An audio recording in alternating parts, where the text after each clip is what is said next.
I'm Maureen McGrath. I am an associate clinical professor in the School of Nursing, Department of Family Healthcare Nursing, and I am running the new diabetes minor, which is called the Madison Clinic Peggy Wong Diabetes Nurse Fellows Program. I'm Vanessa Hayden. I'm currently a transplant coordinator with the California Transplant Donor Network. I take care of organ donors and support their families as we're getting them ready for organ donation. I was just admitted to UCSF's MEPIN program to study to be an FNP. I was diagnosed with diabetes right before my 11th birthday. And I think my initial reaction in the hospital, I didn't get that much information. So I was really afraid and confused and didn't have a good concept of what was really going on with my body and what my day-to-day life would look like. So when I started the UCSF week-long intensive education course, I think it really changed the way that I was feeling about my diabetes because I felt much more empowered afterwards and was able to learn. I kind of took a more intellectual approach to it, I think, for a while after that. So that was a big change for me.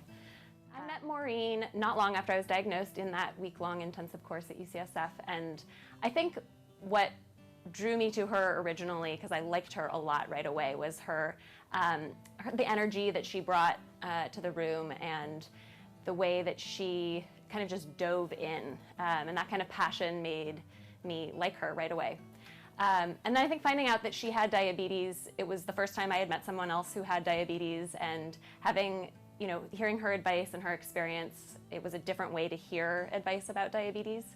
And she kind of started this idea for me that knowing other diabetics and having that kind of social support could be something that really enriched my life and that made me happier. Vanessa was one of my first pediatric patients, and I remember her very, very well.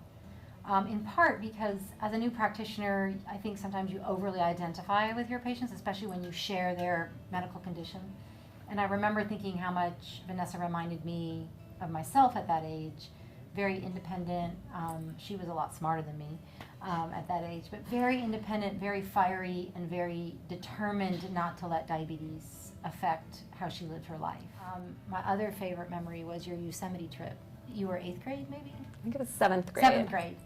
She wanted to go on the backpacking trip with the group, but she went to a private school and there was no nurse. But I remember thinking, I'm sending my patient, a 7th grader, out into the backcountry of Yosemite without a trained medical personnel. And I probably said this to you, and Vanessa's like, oh, I have an idea. And the next visit or so, in walks your history teacher?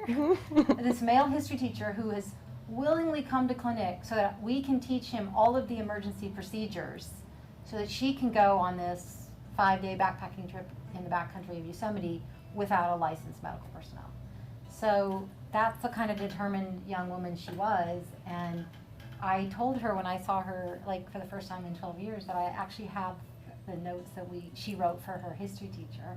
I saved them because it was just such a reminder to me of a determined spirit and how you can achieve so much in life when you are determined not to let something get you down, like diabetes. So working with someone like Vanessa has impacted me greatly as a healthcare provider. I still remember when a patient has taught me something.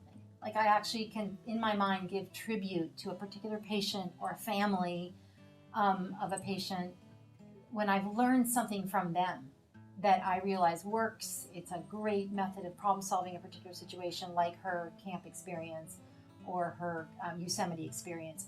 And it informs me as I go forward. Now, I also recognize that not all my patients are so determined or self-driven. So I do hold that as well as a truth, but it helps me when I teach families. I can call upon these experiences as real life experiences of other patients, and empirical data or patient data is data that I can pass on, or stories that I can pass on to help families realize they can achieve similar things that Vanessa has been able to achieve with her diabetes. I know that Vanessa, when you go and you start working with patients, whether they have congestive heart failure or whether they are a young kid with severe asthma, it doesn't matter.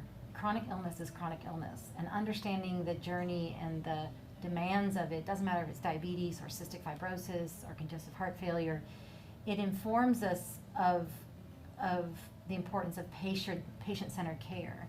And I know you already have that part of it. I mean, you have to now learn, you know, the pathophysiology and the treatments, but you will so easily, readily understand the patient experience. And that's science. That's shown in science, that an empathetic provider provides care in different ways from providers that are not empathetic. And I know Vanessa already has that, and that she'll go out into nursing and model that wonderful form of care. I think I've held you always as somebody who inspires me, not only as a patient, but also kind of as in my career. And that I think I really learned from you at a young age, even though I didn't realize I was learning this, that diabetes can be a strength. And I think I really have carried exactly what you just said with me since then, that I have learned a certain kind of empathy that I do bring to people in my day-to-day life and in the work that I do, and that I think those are strengths. And I feel very empowered by the fact that I feel like you taught me to embrace that. And I think the way that you've done that is really beautiful. And I want you to know that I am here for you too, and that I know that you have diabetes, and that's not a way that we've, you know, our relationship has been about my diabetes. Right. But I am here for you as a support, and I need you to know that. That's really neat to hear. That's really nice to hear. Yeah.